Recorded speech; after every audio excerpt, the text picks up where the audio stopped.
Hi, I'm Wendy Zukerman and you're listening to Science Versus from Gimlet Media. On today's show, genetically modified foods, or GM foods. Are they going to help feed us in the future? Or are they a danger to our health and our environment? Well, here is a story that will make your stomach turn. The report claimed that 200 rats fed GM corn produced by US firm Monsanto had suffered tumours as big as ping pong balls. It's pretty appalling. You're talking about liver damage and kidney damage. When it comes to GM foods, there is a lot of scary news out there. And all of this has people worried. 57% of Americans said in a 2015 Pew poll that GMO foods are, quote, unsafe to eat. And in 2015, half of Europe banned their farmers from growing genetically modified crops. The controversy surrounding genetic modification is so strong that it's even got people writing protest songs. I'm looking at the food that's in the grocery store. They say it's safe, everybody eat more. On second thought, I don't really know if it's made with those GMOs.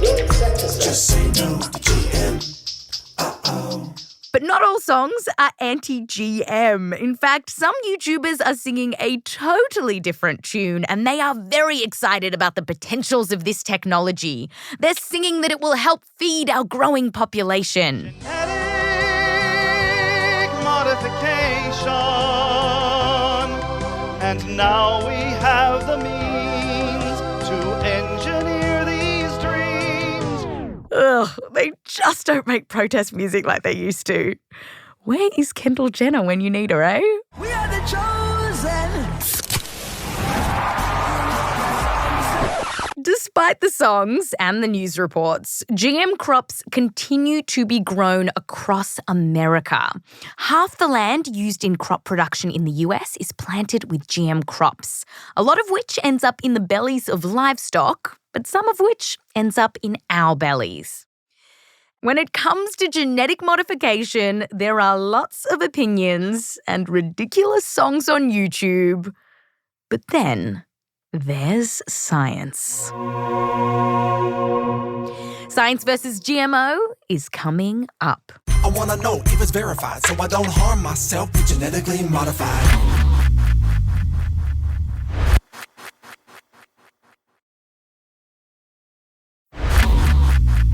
Welcome back. Today we're heading into the controversial world of genetically modified organisms. We're asking first, are they bad for our health and the environment? And second, we're looking at the benefits of GMOs and asking, are GM crops producing bigger harvests? And so, will they help us feed our growing population? To start off though, let's explain how GMOs work. And to do this, we called in a pro. But then along came a man and a microscope and he separated the genes. No, not him. Sorry, these songs are just too good.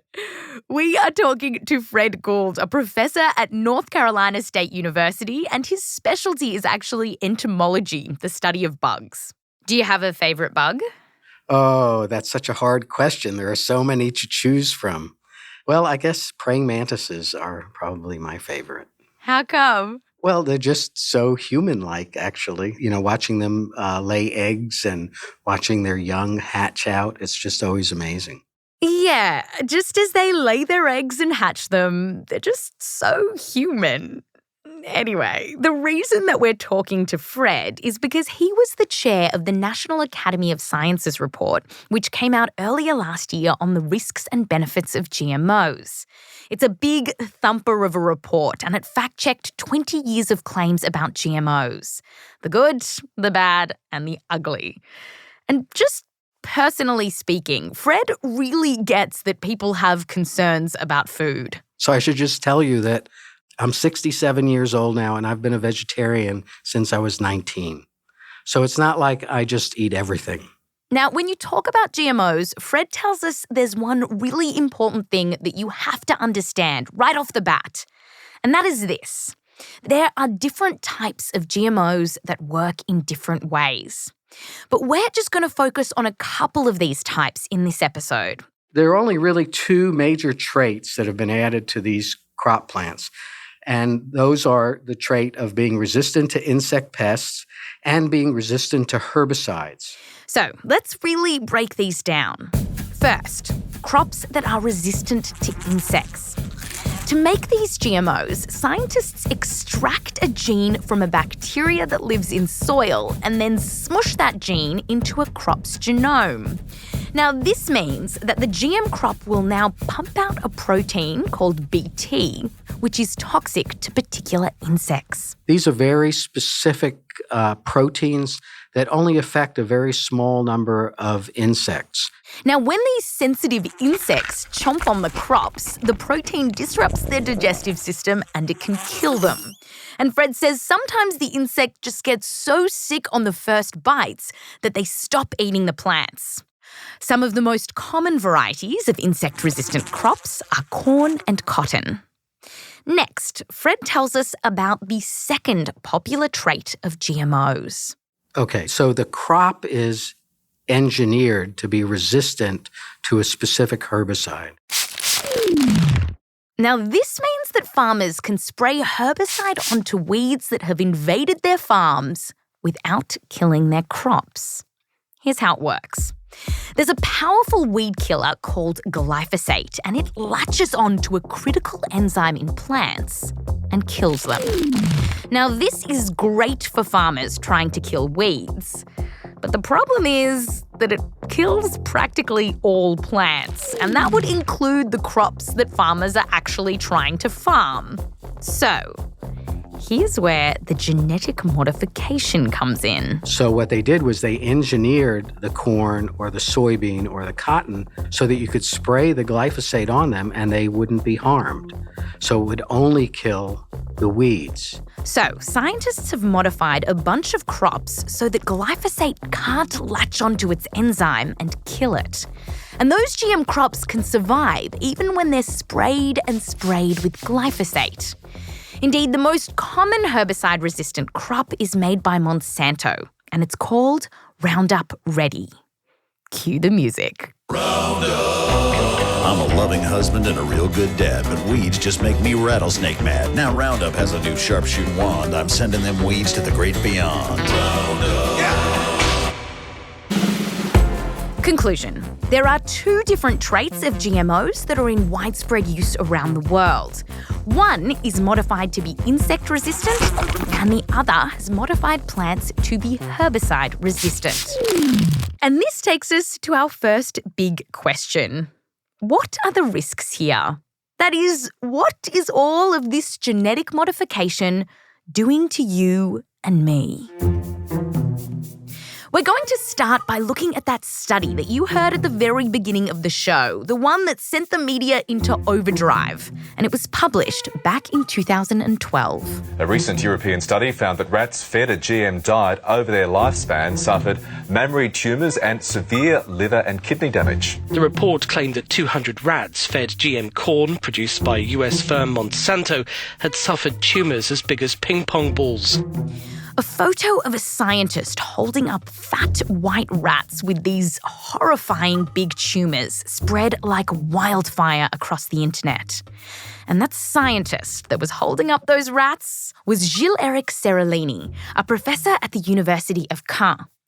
Now, to get those terrifying results, he took 200 rats and divided them into several groups. Some rats were fed GM corn, the herbicide-resistant kind, and the others were fed a non-GM corn, and they were on this diet for around 2 years. Here's the scientist that conducted this controversial study, Gilles-Éric. We found that the rats fed with the GMO had a lot of mammalian tumors. They were becoming big and hemorrhagic.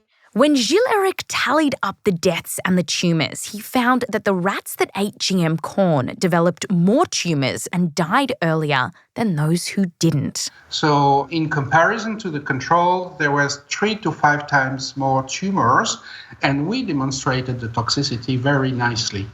After that rat study, Gilles-Eric wanted to know, how was it that herbicide-resistant corn could cause tumours? So to find out, he ran a bunch of tests, this time on the GM corn itself. And he found that the genetic manipulations had created tiny chemical changes in the makeup of the corn. Gilles-Eric now believes that those tiny chemical changes are harmful for rats and trigger processes in their body that produce tumours. To Gilles-Eric, this is all strong evidence that GM corn is dangerous. So now we have confirmed by several papers how and why we were right. So, this is all potentially scary. Rats with tumours, chemical changes that are maybe causing cancer. But there are a couple of things you need to know here.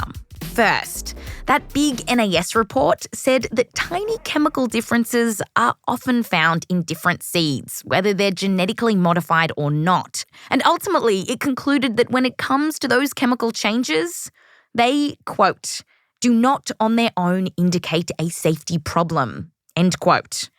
And what about that rat study, the one that was so shocking? There were lots of problems with it. The type of rat that Gilles-Eric used was called a Sprague dolly, and they're known to spontaneously develop tumours when they get older.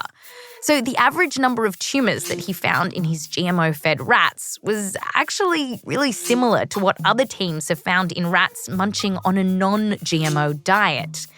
So the fact that Gilles-Eric's GMO rats ended up with more tumours could just be by chance. And that takes us to the second problem with this study.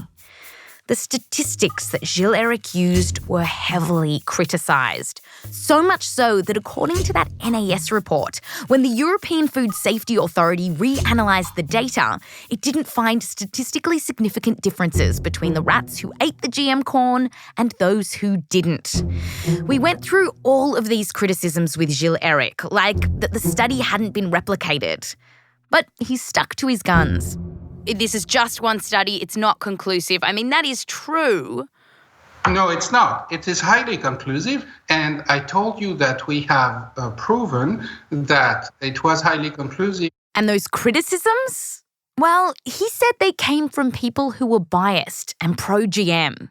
Our producer, Shruti Ravindran, asked him about it. So you're saying that any criticism you've had is because people have their corporate biases? No, it is a little bit more complicated than that.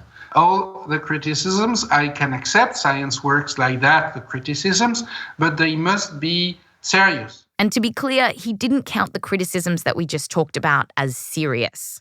He said it was all from the pro-GM groups. Well, the lobbies, because they were the lobbies, said a lot of stupid things about that. Yes, there are issues with lobby groups and the way that companies that develop GM crops run.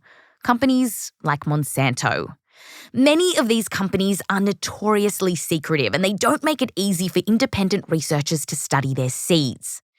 And a lot of people working in this space have worked for big GM companies or have ties to them, so it can bias their results. This is a problem, and we do need more independent studies. But still, there are many scientific reasons to doubt Gilles-Eric's work. And that's what we're doing here today. We're just going to focus on the science and to try to figure out what the current peer-reviewed research on GMOs says. The journal that published Gilles-Eric's study ended up retracting it. And so far, no other groups have found anything similar. Conclusion. While Gilles-Eric Seralini's work made some very impressive headlines and scared a lot of people into thinking that GMOs can cause cancer, that work has largely been discredited.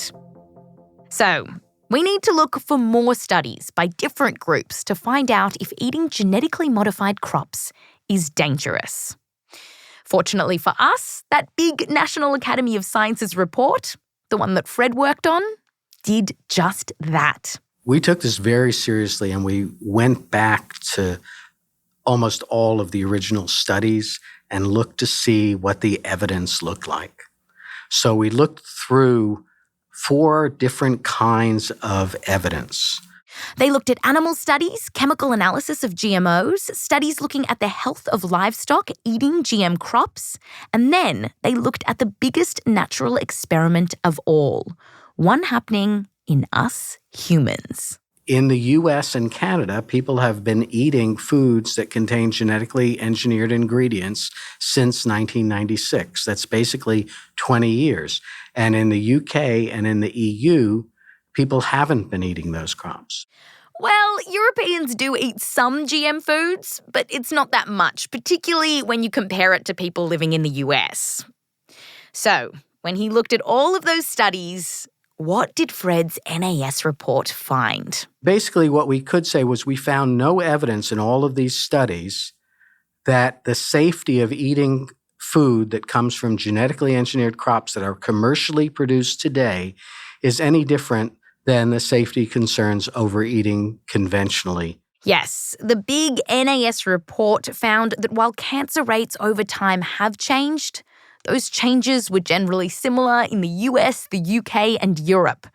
And that's why the NAS ultimately concluded that cancer rates, quote, do not appear to be associated with the switch, end quote, to GMOs.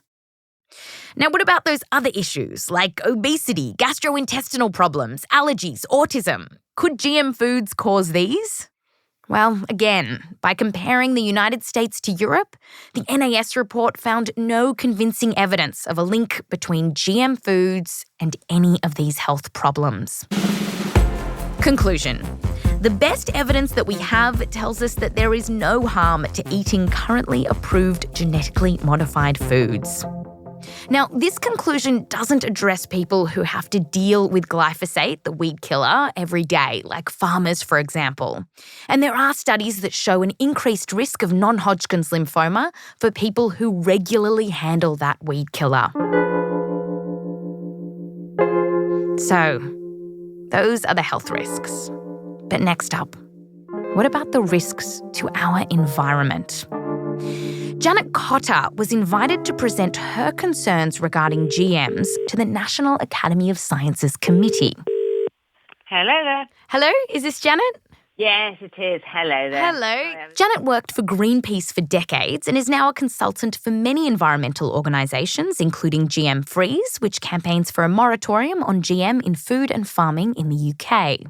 Now, before she got into the advocacy business, Janet was a scientist. A soil scientist. Soil's fascinating. The skin of the earth, if you like.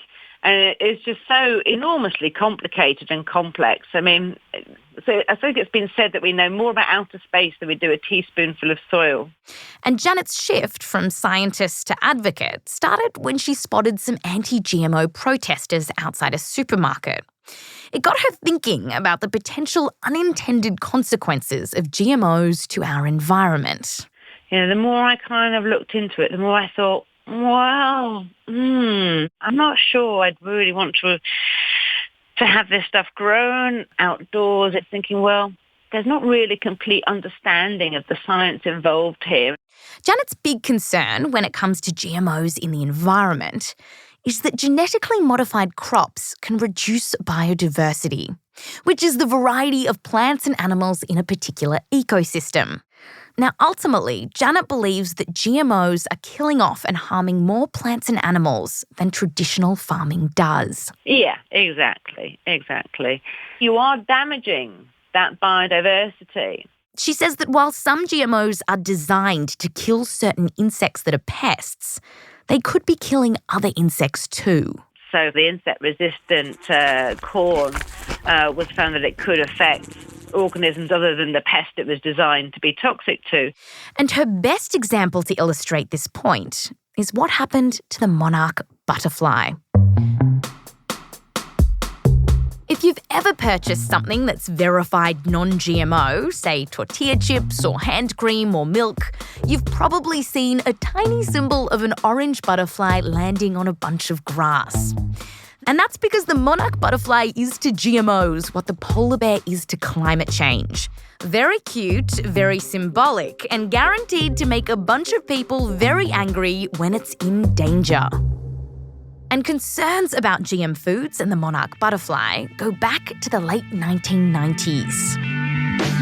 Come, my lady, come, my lady, you're my butterfly. The very same year that Crazy Town's butterfly came out, in 1999, a study was released which found that a particular kind of GM corn was toxic to monarch butterflies.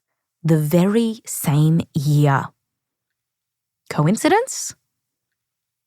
We think not. Come, my lady, come, my lady, you're my butterfly. The particular corn that we're talking about here was insect resistant, so it had that Bt protein in it that was designed to kill pests. But it was also toxic to monarch caterpillars. When the little caterpillars ate leaves dusted with GM pollen, nearly half of them died within 4 days, much more than those exposed to non-GM pollen. And these deaths really freaked people out. So scientists quickly went about trying to replicate the findings. And they did. Now, that corn was eventually taken off the market. But the company that made it told us that it was phased out, quote, for business reasons, end quote, such as declining sales. And they did not mention the dead butterflies.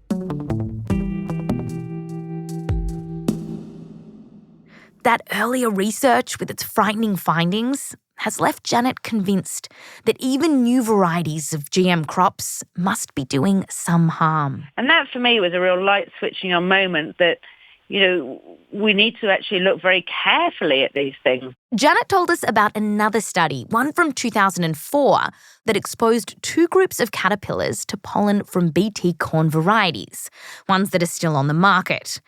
And they found that caterpillars exposed to the GM pollen were less likely to reach adulthood. So the dangers of actually sort of meddling with those really quite intricate systems, you could actually give rise to an effect that you weren't maybe expecting. Now, that might be concerning, except for the fact that the researchers who actually did the study said in their own paper that only a fraction of the butterfly population would be affected by this. And they ultimately concluded that, quote, it is likely that Bt corn will not affect the sustainability of monarch butterfly populations in North America, end quote. We spoke to Janet about this and pointed out what the researchers said. And she said, okay, sure, maybe they won't all die this way, but there could be other unintended consequences that we haven't measured yet. I'm thinking here about something that may not actually, say, kill a butterfly, but it may impair its reproduction or something like that.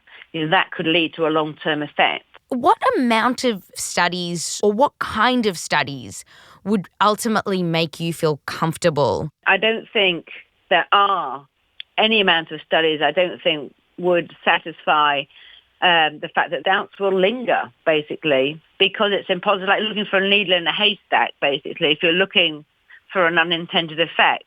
Ultimately, that big NAS report noted that the monarch populations have actually been declining over the past few decades. But the authors say that it's really hard to pinpoint exactly what is causing that. And so far, according to our best evidence, there is no consensus that GMOs are to blame. Conclusion. Some butterflies in the late 1990s and early 2000s did die as a result of GM crops. But since then, there hasn't been any conclusive evidence that GM crops are significantly affecting butterfly populations. In fact, that NAS report didn't just look at butterflies. It looked at a range of creepy crawlies, spiders, beetles, leafhoppers. And it found that when it came to insect biodiversity, there actually were benefits to GMOs, or transgenic crops. And we did find in most of the studies, there was more insect biodiversity in the fields where the transgenic crops were used. But why? How could genetically modified fields have more biodiversity in them than fields with regular crops? And will GM foods help feed a growing population? Because this man surely thinks so.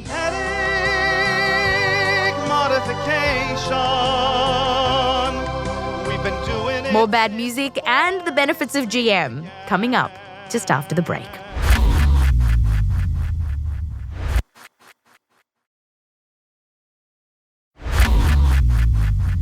Welcome back. So, we've looked into the potential risks of GMO, and though there are still some unknowns, we found no conclusive evidence that GMOs are a risk to our health or the health of our environment. Now it's time to look at the other side of the issue, the benefits. First up, let's look at why, as you just heard before the break, fields grown with GMOs have more insect biodiversity than non-GM fields. To talk us through this, we met Dr. David Douches at his lab. David's a potato geneticist at Michigan State University. Not to sound sappy or anything, but actually I've always wanted to be a vegetable breeder. I've always thought that the concept of genetic improvement, and I wanted to work on vegetables since I was a young kid. And so this is really, for me, to do this work is really a dream come true. And his lab doesn't look like a regular science lab. There's big trucks, farming gear, and racks of potato chips. And here's what you need to know about David. He's mad for potatoes. The shelves of his office are crowded with plastic Mr. Potato Head toys, a whole army of them sporting oversized glasses and top hats and Santa hats. And senior producer Kaitlyn Sawrey even saw signs of potato loving on his car. Your license plate says Spuds. Yeah. He showed Kaitlyn around the lab. So we just walked into a room. It's all very bright white lights and like hundreds of tiny little rows of plants ready to be grown. What are these guys? We just opened up a fridge. Yeah. So this is not a fridge. This is actually a kind of a growth chamber. A growth chamber? Yes. This growth chamber lets plants grow in pretty perfect conditions so David can study them as they grow. And David says that the GM projects he's working on are going to make potatoes healthier, cheaper, and easier to store and distribute. These potatoes that I see in the future will blow the doors off of the ones that we're currently growing. David is really proud of a particular project he's worked on, a late blight-resistant potato. Late blight is kind of like a fungus, and it's what caused the Great Potato Famine in Ireland in the mid-1800s. This famine killed more than 1 million Irish people. So yes, cue the sad Irish music.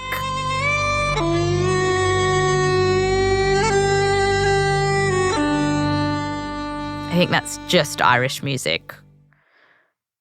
Anyway, even today, this fungus remains the potato farmers' biggest nightmare. It costs the world's potato farmers $5 billion a year.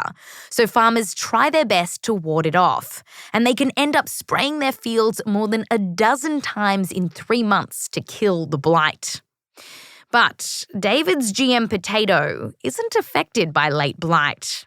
And that's why potato farmers reckon David's a fun guy. Get it? He's a fun guy because he kills fungi.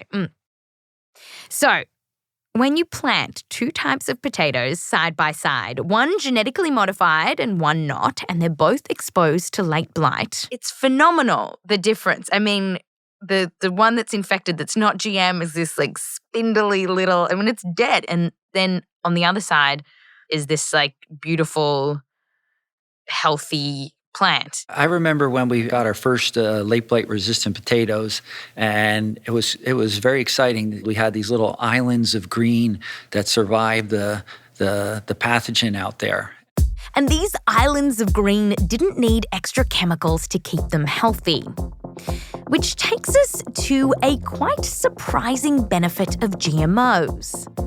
Planting them has meant that farmers don't have to spray so much pesticides on their crops. Yes, while you won't hear about it in rap songs on YouTube, growing GMOs can mean less chemicals are being sprayed on crops. When we look at the effect of planting insect-resistant crops, that comprehensive National Academy of Sciences report said, quote, overall use of insecticides on maize and cotton in the United States has decreased. End quote. Here's Fred. Overall, the amount of spraying of insecticides has decreased. And that's very true in countries like India and China, where they used to spray a huge amount of insecticide in cotton. The only thing that was open to question was how much less insecticide was being used. Now, different crops in different fields around the world had different results. Some showed farmers used around 70% less insecticide, others used around 40% less. And this is why when studies look at the insects, the bugs and the beetles, as well as the spiders, they find that on average, fields of GM crops designed to be insect resistant have more insect biodiversity than conventional crops because farmers are spraying less insecticide on them. The NAS report pointed to one study from China that found more ladybugs, lacewings, and spiders in fields with BT cotton than those with regular cotton. And who doesn't love ladybugs? They're so cute. Conclusion. Whoops. Okay, we got to get really into the weeds here because there is still that other type of GM crop that we have to talk about. That's the Roundup Ready crops. They are designed in a totally different way. Remember, they're designed to be resistant to weed killer. So farmers can go to town spraying their crops for weeds and they don't kill off the crop. And this is where our story of less chemicals changes. The NAS report found some studies showing that more pounds of herbicide were being used on these crops. But other studies didn't find that. And ultimately, the NAS report wrote that when you're concerned about safety and the environment, the amount of herbicide that you use isn't the only important thing here. It's also important to look at whether the herbicide that you're using is more toxic or not. And for now, it's just not clear that the weed killers used on GM crops are more dangerous than other weed killers that farmers use. Conclusion. When GM crops are designed to kill insects and other pests like late blight, farmers spray less chemicals on their crops, and that means more creepy crawlies in the field. But when GM crops are designed to be herbicide resistant, it's not clear if they're using less chemicals on their field and whether those chemicals are more dangerous. Next question. In the GM farms where farmers are using less pesticides, can the good times last? Because scientists are now finding that the insects and the weeds are adapting to the once toxic GM crops. Yes, they're becoming super bugs and super weeds. These are weeds that won't die when they're sprayed with that particular weed killer, glyphosate. And these superbugs won't die when they munch on the GM crops. And this resistance problem is so bad that Fred Gould, who helped write that big NAS report, calls pest resistance. That's the biggie, okay? And I would say that the overuse of these technologies has led to some insects becoming resistant. One of those little guys who's developing resistance and could be a canary in the coal mine is known as the bollworm. Most of the bollworms in the U.S. are on corn and cotton and soybean. I just did a Google search. It's kind of cute. It's got like these little stripes on it. Tell that to your neighbor when they buy corn in the supermarket and have a caterpillar jump out at them. But I think it's cute too. Thank you. Now, the NAS report did say that this super bug and super weed problem could be avoided by using some farming practices that might delay or prevent resistance. But this arms race will no doubt continue. Fred told us that there were even new varieties of GM crops that were being developed that could be sprayed with more than one weed killer so that farmers can attack the super weeds with their now super GM crops. It sounds like it's a recipe for more pesticide use. Yeah, so it does sound like that. I want to see what actually happens. I think the jury's out on that. Conclusion. Insects and weeds are evolving to live and thrive amongst GM crops. So the benefits we've seen from GM, less insecticide use, more biodiversity, may not last long. And this brings up another question about the long term, and that is, will GMOs be the food of the future? With populations increasing and resources shrinking, will GMOs increase the amount of food that we can grow so that we can feed our growing population? Because that's what the GM companies are saying. Our researchers and breeders develop products that help farmers have better harvests while using resources more efficiently. Genetically modified crops are just one of the ways we're doing this. On websites where these crops were heralded as being very important for society, often it was in this sense of we need to feed the world. But do genetically modified crops really produce more and bigger crops? When we look at all crops, GM and non-GM, Fred Gould points out that as farmers in the US are getting better and better at growing crops, their overall yields have increased in the last few decades. You know, there's always been this thing out there that genetic engineering would help these increases increase faster. And so we were expecting that. They were expecting it. But did farmers that went GM pump out more crops than non-GM growers? In the aggregate data, we don't see that. And in a certain way, that's surprising. The NAS report looked at data on corn, cotton and soybeans across the United States and found that GM varieties have not, on average, produced more than conventional crops. So, according to the research, the promise of bumper GM harvests just hasn't panned out. But Fred says there is some nuance here. So in areas where insects were a problem and plants were genetically modified to resist those insects, there actually was an increase in yields because those bugs couldn't munch on the crop like usual. And that kind of makes sense because that's what the crops were designed to do. But no pests around, no yield benefit. Conclusion. GM crops aren't radically increasing the amount of food that farmers can grow. Yet.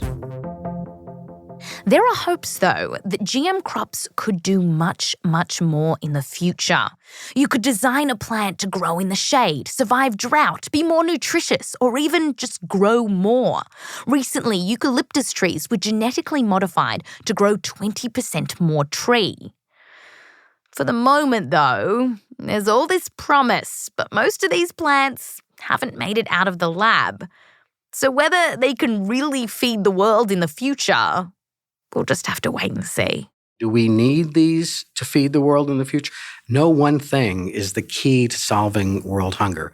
Could genetic engineering help in solving world hunger? I think that's very feasible, and it'll depend on what kind of products are developed and how they're used. And feeding the world is a pretty complicated story. It isn't just solved by making a whole bunch more food. The food has to get where it's needed, people need to be able to afford it, and we need to stop wasting that roughly 30 to 40% of the food that we currently waste. So, when it comes to science versus GMOs, do the fears and the promises stack up?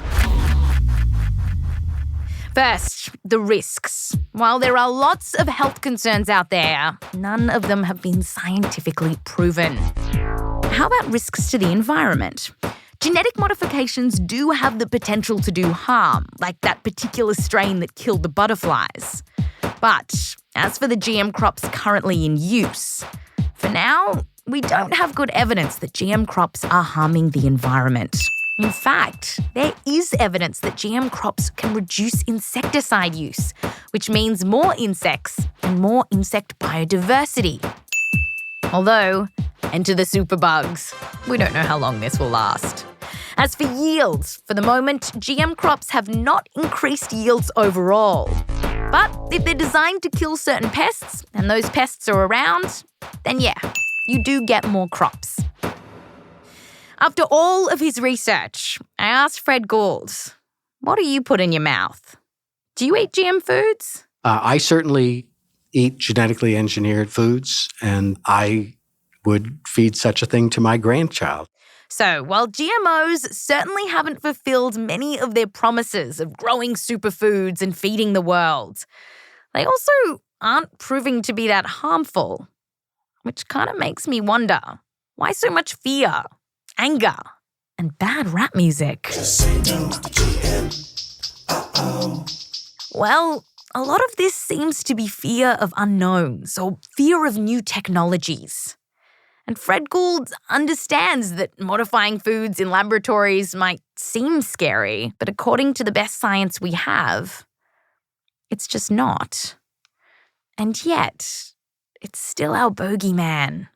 Fred says that every age has its bogeyman, and maybe ours is scientists playing with genetics in labs. Look at all the science fiction movies you see these days, and where does genetic engineering come in? You know, in years past, when you'd look at a comic book of Spider-Man, you know, he transformed because he was bitten by a radioactive spider. Well, in the year 2000, even the comic book switched to that being a genetically engineered spider. So there's something about genetic engineering that the public's trying to think through. Where are we going in the future? And where is this going to take us? It's something small, it's hard to understand, and it's powerful.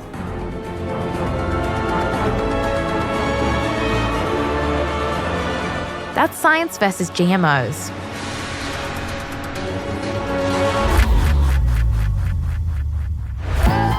This episode has been produced by Shruti Ravindran, Heather Rogers, and me. Our senior producer is Kaitlyn Sawrey. Production assistance by Ben Kuebrich. Our editor is Annie-Rose Strasser. Fact-checking by Michelle Harris and Ben Kuebrich. Music production, mixing, and original scoring by Bobby Lord.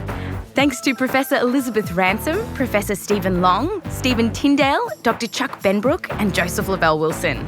To hear more of those amazing songs about genetic modification, head to our website, sciencevs.show, or have a look at this episode's show notes. We put links to some of our favourites there. We're taking a very short 1-week break, and when we get back, we're looking at science versus abortion. What exactly happens during an abortion, and what are the real risks involved? Mostly what comes out is something that looks like a tiny cotton ball, kind of a whitish, fluffy tissue, then that's the placenta and the amniotic sac. I'm Wendy Zukerman. Fact you next time.